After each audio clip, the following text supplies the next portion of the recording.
2001ನೇ ಇಸ್ವಿ ಅದೊಂದು ಕರಾಳ ಗಳಿಗೆ ನೀವು ಕೂಡ ಅಲ್ಲಿ ಅವತ್ತು ಏನಾಯ್ತು ನೀವು ನೆನಪು ಅವತ್ತು ಕೂಡ ದೊಡ್ಡ ಸವಾಲನ್ನ ಫೇಸ್ ಮಾಡಿ ನೀವು ಫೇಸ್ ಮಾಡಿದ್ರಿ ಅವರು ಫೇಸ್ ಮಾಡಿದ್ರಿ ಅಂದರೆ ಈಗ ನಾವು ಅವತ್ತು ರೇವಣ್ಣವ್ರ ಮೇಲೆ ಆ್ಯಸಿಡ್ ಹಾಕಬೇಕು ಅಂತ ಅಂದ್ಕೊಂಡಿದ್ದದ್ದು ಅದು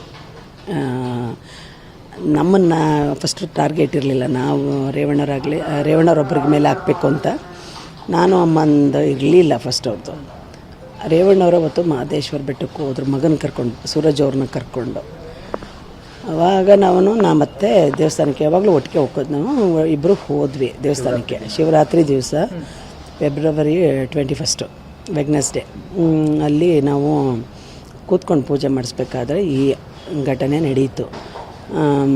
ಹಾಗಾಗಿ ನಮ್ಮ ಅತ್ತೆಗೆ ಒಂದು 60-65% ಬರ್ನಾಗ್ಬಿಡ್ತು. ಅವರು ಉಳಿದು ಬಂದದೇ ಭಾಳ ಕಷ್ಟ, ಮಿರಾಕಲ್, ಪುನರ್ಜನ್ಮ ನಮ್ಮ ಅತ್ತೆಯವ್ರದ್ದು. ಆದರೂ ಅದನ್ನೆಲ್ಲ ಜಯಿಸಿ ಅದನ್ನೆಲ್ಲ ಗೆದ್ದು ಬಂದು ನಾನು ಹೀಗೆ ಇರಬೇಕು ನಾನು ಅಂತ ಹೇಳಿ, ಅಂದರೆ ನನ್ನ ಮನೆಗೋಸ್ಕರ ಜನಕ್ಕೋಸ್ಕರ ನಾನು ಇರಬೇಕು, ಇದೇ ಥರ ಇರಬೇಕು ಅಂತ ಆ ಒಂದು ಏನು ದೇಹದಲ್ಲಿ ಸ್ಕಾರ ಆಗಿತ್ತು ಅದನ್ನು ಕೂಡ ಗಮನಿಸ್ಕೊಳ್ಳಿಲ್ಲ. ಏನು ಇವೆಲ್ಲ ಕಲೆಗಳಿದ್ವು ಅದನ್ನು ಲೆಕ್ಕಕ್ಕಿಡ್ದಂಗೆ ಅದನ್ನು ಘಟನೆ ಮರ್ತೇ ಬಿಟ್ಟರು ಒಂದು ವರ್ಷ ಆದಮೇಲೆ. ನಿಜ ಹೇಳ್ತೀನಿ, ಅವತ್ತು ನಮ್ಗೆ ಆಮೇಲೆ ಗೊತ್ತಾಯಿತು ಅವ್ರಿಗೆ ಕನ್ವೆನ್ಷನ್ ಆಗಿತ್ತಂತೆ. ಅವ್ರು ಆ್ಯಸಿಡ್ ಹಾಕ್ತಾರೆ ಇಬ್ಬರು ಹುಡುಗರಿಗೂ. ನಮ್ಮ ಮಾವ ನಮ್ಮ ಅತ್ತೆನಾಗೆ ಹಿಂಗಾಗಿದೆ, ಅವ್ರ ಫಾದರ್ಗೆ ಕ್ಯಾನ್ಸರ್ ಆಗಿತ್ತು. ಯಾರು ಈ ಆ್ಯಸಿಡ್ ಹಾಕಿದ್ರಲ್ಲ ಆ ಹುಡುಗರು ತಂದೆಗೆ.